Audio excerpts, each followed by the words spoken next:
This new business comes from a workshop we had last Thursday, and recommendations from that workshop. Number one is approval of ongoing lighting contract with Holston Electric for Rogersville Middle School. That would be the football stadium, and Sigourneyville Middle School, the softball and baseball stadiums. Hawkins County BOE financial liability of 1% per month. Service fee includes all maintenance of all equipment at both school sites. That is the recommendation from the workshop for approval. It's before the board for approval. Make a motion to approve. We have a motion. Make a second. We have a second. Can I add one bit of detail? Sorry. With discussion. With discussion. Yes. Now. All right. I cut you off. Sorry. Just wanted to. Shannon had a conversation with Holston Electric, and they wanted to specify, just so the board knew, that total that was presented to you was given to them in November. There's a chance it could have gone up. There's a chance it could have gone down, but their feeling is that we're talking in the service fee, maybe a difference of $200 plus or minus, and I wanted to have full disclosure and transparency in that. They went out of their way to reach out to Shannon today and clarify that, and we all know how volatile inflation is, and the fact that we can get certain things and other things are back ordered and or harder to get. So that bid or that project scope was put together and handed to us in November, and because that was several months ago, the price may have slightly changed, but I can inform the board once we get that corrected total if it is corrected. Okay, thank you. So we have a motion, we have a second. With no further discussion, all in favor say aye. Aye. Any opposed? None opposed, the motion passes. Number two, recommendation from the Facilities Workshop. On 1/27/2022, on the CT facility at Phipps Bend, support from Hawkins County Board of Education for this project of up to $2 million in local funds pending complete funding of the program facility. Now, to clarify, that's if this is approved tonight, that doesn't mean we're going to go ahead and hand out $2 million. We're saying, hey, we believe in what our administration is trying to do here. We believe in what our system is trying to do, and we believe in creating the opportunities for our students and maybe the case some adults of Hawkins County with this project and having something that no other school system in our area has. That's all I'm going to say. It's up for approval. I'll make a motion. We have a motion. We have a second. Is there any further discussion? If none, all in favor say aye. Aye. Any opposed? No. One opposed, the motion passes. Recommendation from the Facilities Workshop on 1/27/2022. The Hawkins County Board of Education grants Director of Schools permission to pursue appraisal, listing, and receiving of bids for Keplar Elementary School and property. Point 1. Board will declare specific intent for entity purchasing the property, parenthesis, church, community resource, or like agency, close parenthesis.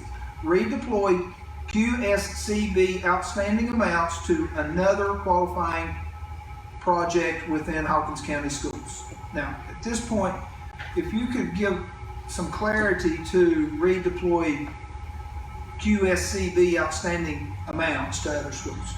Definitely. So QSCAB loans were utilized for HVAC equipment at Keplar Elementary School, for example, and there is still unused funds available for like projects within the county at qualifying schools. We asked the comptroller on a conference call and the legal team there if, for example, Hawkins Elementary, if they had an HVAC system overhaul, which they do, if we could apply for and redeploy the unused funds at Kepler for that type of purpose, and the answer was yes. Okay. So it's just a redeployment of unused loan funds secured for that project. Okay. And this would be in the form of a motion, so it's up for approval. I know at one point we talked about a timeline for the like agencies, like a church, community center, does that need to be in the motion? As far as, do we let it? Point of order, Mr. Chairman, since we don't have a motion. We don't have a motion. It's up for a motion. It's up for approval. What I read is the motion. Oh, is it? Yes. Imagine that. Okay. Yeah. Fine. So I guess it's You got a second? amending. Was it seconded? We just got a motion. We didn't get a second. I'll second. So now, if there's an amendment, No, I'm just point of order, sir. so now we got a motion, we got a second with the discussion. I'm asking the question if there's a timeline for the board will declare specific intent for entity purchasing the Well, property. I think when I read that, I thought the same thing, but we can direct our director. Or it can be addressed in a future motion if it's, Well, if this answers the question, if you don't mind, we could, if for example, we put it out for auction and we have that specification on what type of entity bids for, that auction runs for a period of time. mm-hmm. At the end of that, if we don't meet the reserve or fair market value limit set by the board or established by the board, the discussion in the facility workshop was to then open a second auction for public to bid on it outside of those specifics. Okay. And I'm fine with that as procedural. Like, I just want to make sure we're not hamstrung on the timeline, so that's fine.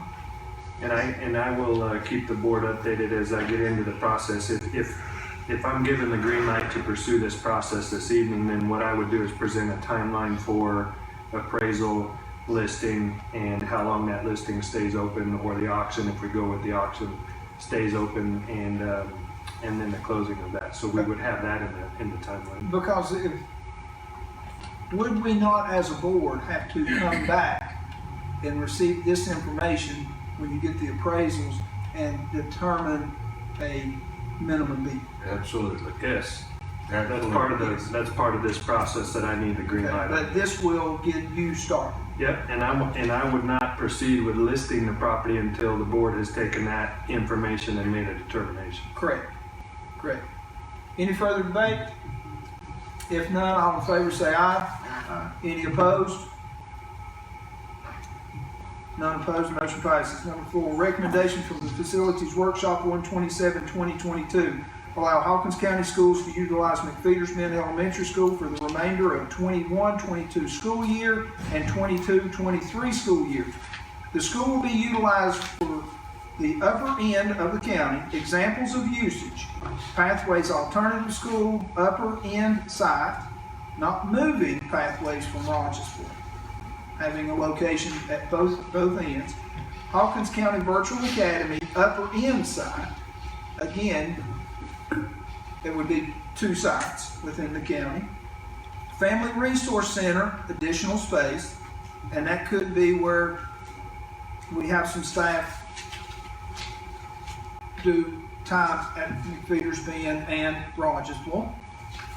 Adult education classes, Firemen's Association providing fire safety classes, training space for professional development, and etc.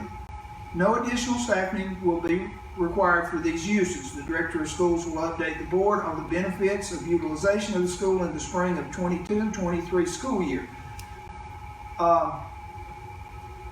With this being in the form of a motion, if I may, I would like to call on Mr. Killen, shared some information with me about the Firemen's Association fire safety classes. If you could be very brief and share what the Firemen's Association has done.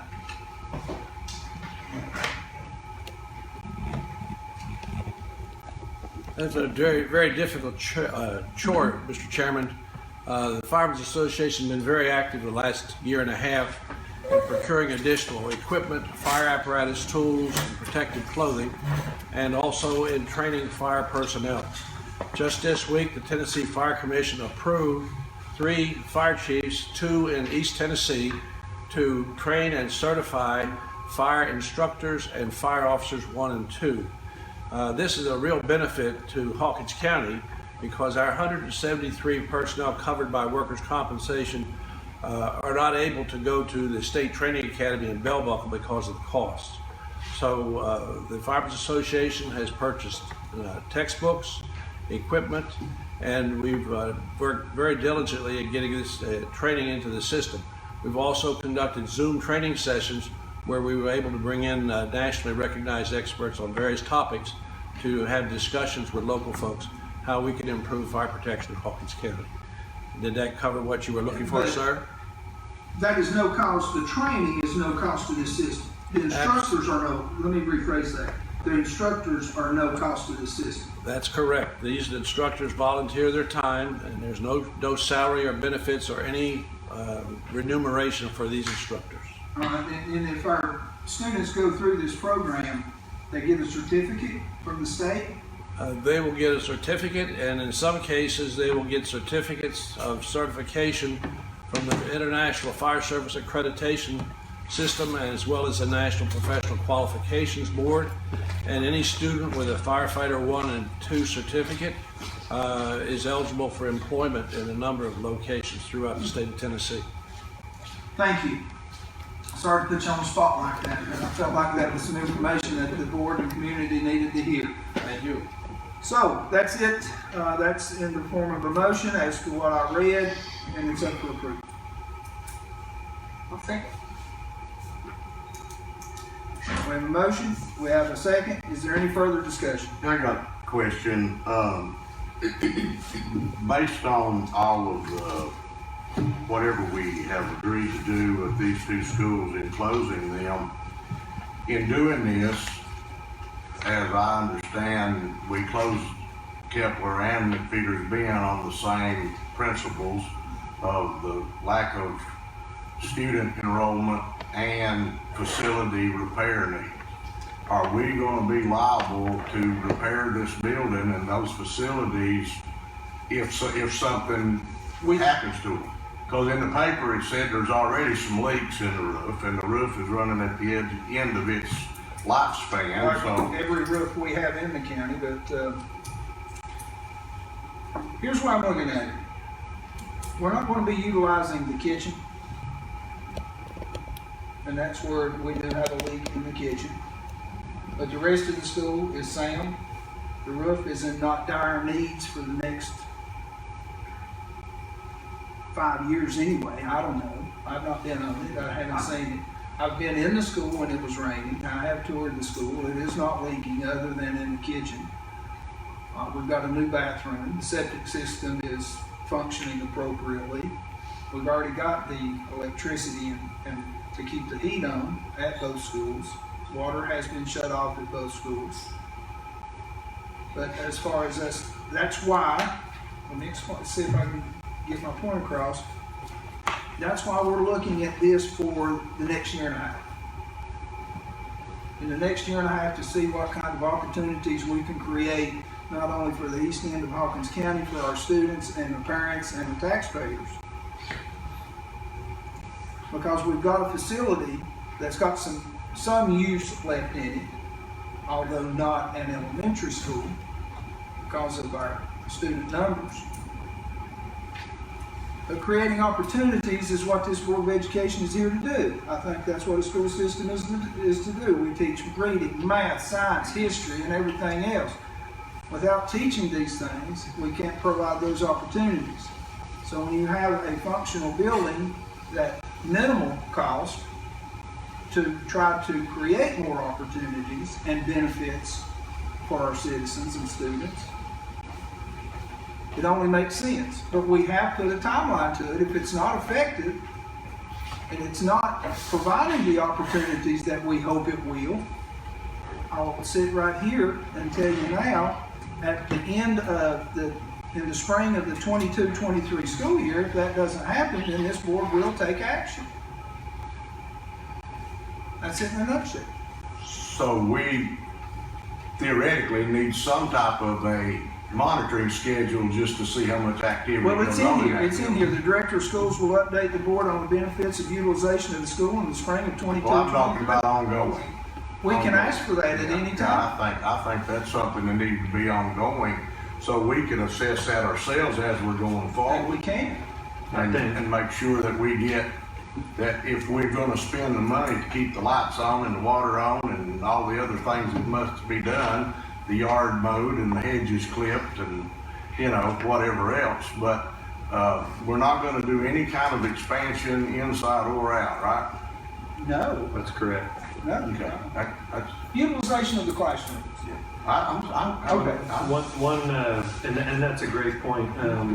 One thing I would suggest is that we include this, if this goes through tonight, that we include this in our site visits so that when the board is out and about and looking at the sites and looking at the programs and what's going on, McPheeter's is worked into that schedule so that you can see how it's being used, how frequently, what types of programs are going on, and we can view it at different times. So I think the best data we can get in this type of situation for these particular uses is obviously any of the student programs. We can run numbers. How many are being housed there? How many are there daily? How many are there periodically? How many staff are there? How many rooms are being used?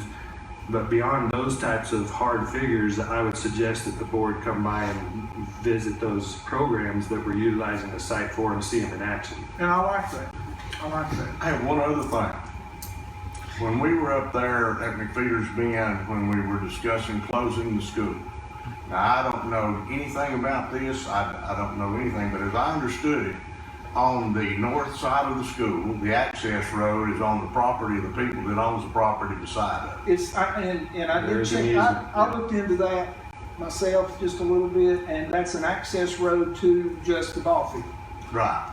And it is a legal easement that would maintain whether or not we own the property or not. Okay, now I didn't check it out legally, but it's just to get to the baseball field. So even if we were to sell that easement would legally have to stay there because it grants access to the back of that property and or property behind it.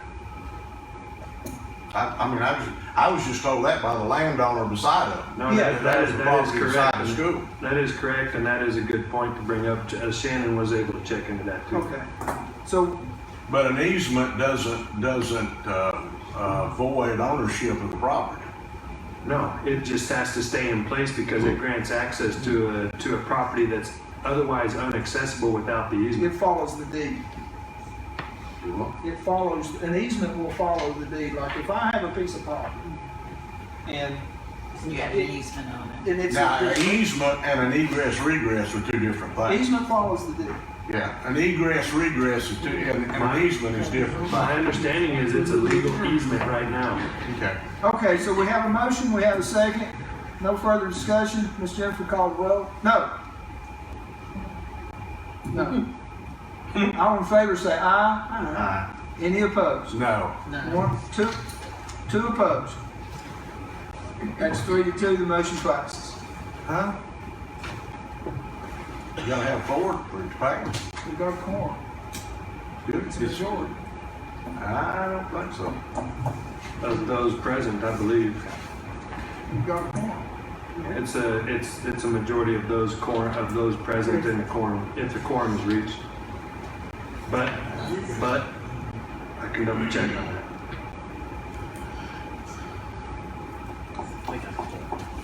Make a phone call. We're in recess for 5 minutes. Oh, yeah. Okay.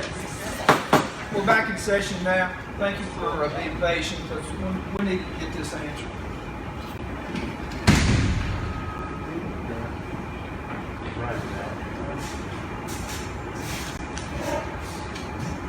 So, legal attorney Chris McCarty does recommend that we go ahead and act as a majority quorum vote, with the caveat that when he reads the transcript tomorrow or looks at the action, he would give further advice.